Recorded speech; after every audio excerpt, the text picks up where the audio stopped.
তো বন্ধুরা সকাল হয়ে গেছে আর সব ঘুম থেকে উঠে মিঠুন দাও রেডি হচ্ছে, আফতাব ভাইও রেডি হয়ে গেছে আর আমি রেডি হয়ে গেছি। আমাদের যে পুরুলিয়ার যে ট্রিপটা ছিল সেটা কালকে রাত্রিবেলা তোমরা দেখেছো যে দুর্ঘটনা হয়েছে, তো আমরা আর যাচ্ছি না এখান থেকে। আতিকদাকে বাড়িতে দিয়ে আসার দায়িত্ব আমাদের, নাকি? হ্যাঁ, তো হ্যাঁ, রাস্তাঘাটে চলতে গেলে বিপদ হবেই, ওটা মানে মাইন্ডে রেখে চলা ভালো, চলাটাই ভালো। এটা তো বিশেষ আমাদের একটা ভুল হয়েছে, যেটা আমাদের রাত্রে রাইড করাটা কালকে ঠিক হয়নি, আর দুর্ঘটনাটা ঘটে গেছে। আর কি করা যাবে, যার জন্য আমাদের রাইডটা ক্যান্সেল করতে হলো। বাড়ি যাই, গিয়ে আতিকদাকে বাড়ি পৌঁছে দিয়ে আসি, এটা আমাদের কর্তব্য। এটা গ্রুপের আমাদের কর্তব্য। নেক্সট টাইম আবার আসা হবে, তার জন্য কোনো আমরা দুঃখিত নেই। নেক্সট টাইম আবার আসবো, একসাথে আতিকদাকেই নিয়ে আসবো, আবার একসাথে ঘুরবো, এনজয় করবো।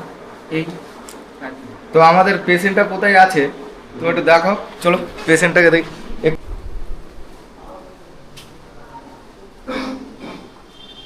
এই যে আমাদের পেশেন্ট শুয়ে আছে, এখন দেখো পেশেন্টকে আমরা বাড়ি পৌঁছে দিতে হবে, এখন আমাদের দায়িত্ব।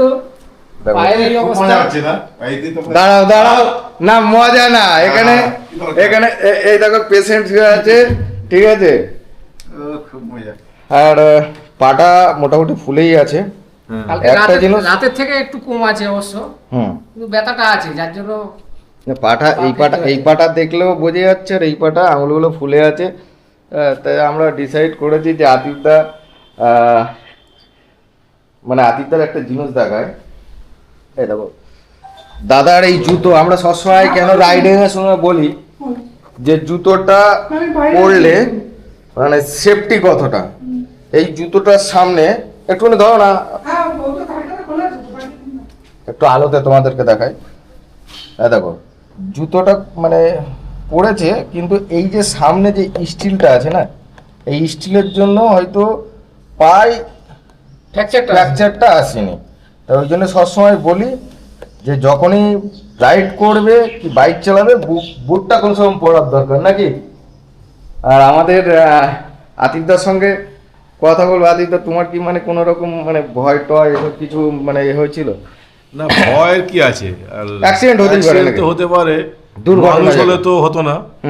গরু যদি এসে আমাকে ধাক্কা মারে, আমি সেখানে কি করতে পারি? যারা যায় না ভাববে যে হয়তো চালানোর কোনো প্রবলেম বা হয়তো জোরে চলে, এরকম কিন্তু ব্যাপারই নয়। এত কটা গরু পর পার হয়, ওটা গরুকে ধাক্কা মারবে, আমি কি করে বুঝবো? গরুটার কিছু হয়নি।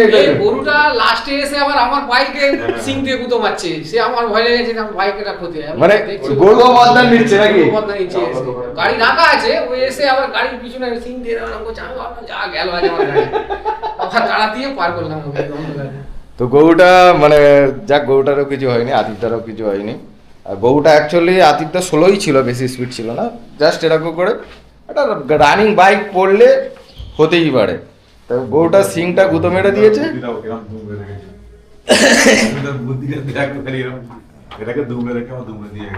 হ্যাঁ দেখো আতিকদার পা কালকের এক্সরে করেছে। আর এখানে তো ঝাড়গ্রাম যে বাইকার গ্রুপ আছে, ঝাড়গ্রামের বাইকার গ্রুপ, ওই ভাইটা সত্যি কথা কালকে ওরা পুরো টিমটা এসে আমাদের যেভাবে হেল্প করেছে, হসপিটালে নিয়ে যাওয়া নাকি এই হেভি এটা হোটেল বুক করা, খাওয়া দাওয়ার ব্যবস্থা করা, সব করেছে। এটা কিন্তু আমি মানে ওই ভাইটা আসছে, ঠিক আছে? তো আমরা সব এখন উঠে ফ্রেশ হয়েছি, হয়ে মোটামুটি ভাইটা আসুক, আসলে তার সঙ্গে পরিচয় করিয়ে দেবো। কোনো সময় যদি ঝাড়গ্রামে আসো অতি অবশ্যই বেলপাহাড়ি এইগুলো মোটামুটি যদি তুমি কোনোদিন আসো, কেউ কোনো বন্ধু ভাই যদি কোনো রকম প্রবলেমে পড়ো, অতি অবশ্যই ওই ভাইকে আমি নাম্বার দিয়ে দিচ্ছি, ভাইয়ের সঙ্গে পরিচয় করিয়ে দিচ্ছি তোমাদের ভিডিওর মারফতে। তো সেই হিসাব করে একদম আসতে পারো, নাকি? আর আমাদের মফিজুল দা একটু মনটা খারাপ হয়ে গেছে। মফিজুল কি বলবে তুমি, বলো। উঠো কি হ্যাঁ, তুমি আমাদের পুরনো রাইডার। হ্যাঁ, একটা তো হ্যান্ডিক্যাপ হয়ে গেছে, তুমি কি বলবে বলো? যে বাইক নিয়ে পড়ে যাবা, দুর্ঘটনা, বিপদ আপদ তো মুশকিলের ব্যাপার। হতেই পারে, স্বাভাবিক ব্যাপার, কিন্তু কখন হবে সে আল্লাহ পাক সেটা কেউ বলতে পারবে না। তবু সাবধানতা অবলম্বন করা অতি অবশ্যই দরকার, কারণ যতটা বুঝে চালানো যায় চালাতে হবে, তারপর মালিক তো যা করবে তাই। দেখো একটা কথা বলি, হ্যাঁ, তা আতিফ তো একটা কথা বলবে, ঠিক আছে? এখন যদি অন্য কেউ লিড করতো তারও হতে পারতো। হতে পারতো, মিডিলেও হতে হ্যাঁ, পারতো, আমি সামনে ছিলাম হতে লিডে, পারতো। সামনে আমার হয়ে গেছে, অন্য কেউ লিড করলে তারও তো হতে পারতো। তো হয়ে গেছে, গরু তো এসে মেরেছে, আর এখানে তো কিছু করার নেই, মানুষও তো সামনে নয়, হয়তো একা আমারই ভাগ্য ছিল, থেকে গেলে তো রাত্রিরে থাকা হয়ে যেত, আর এগুলো হতো না। হ্যাঁ, এনজয়টা হতো খুব ভালো। হ্যাঁ, ওটা আমি ডিসিশন। যখন বলছিলাম আরণ্যক রিসোর্টে থেকে যাও, আমি গাড়ি দাঁড় করালাম, ওখানে থেকে গেলে হয়ে যেত, রাত্রিবেলা যাওয়ার দরকারও ছিল না। আর ও এসে দৌড়ে এদিকে চলে এসছে, সোজাই যাচ্ছিল, আমি পার দিয়ে চলে যাচ্ছিলাম, এসে ধাক্কা মেরে দিল আমাকে। আসলে সারা বুঝতে পারিনি বাইক হলে অ্যাক্সিডেন্ট করে, গরু অ্যাক্সিডেন্ট করেছে। গরু অ্যাক্সিডেন্ট করেছে। তো যাই হোক, আমরা পুরুলিয়া হয়তো আবার আতিফটা সুস্থ হলে আমরা আসবো, ঠিক আছে? তো যাক, মোটামুটি দুর্ঘটনা তো হতেই পারে, ওটা নিয়ে অসুবিধা না।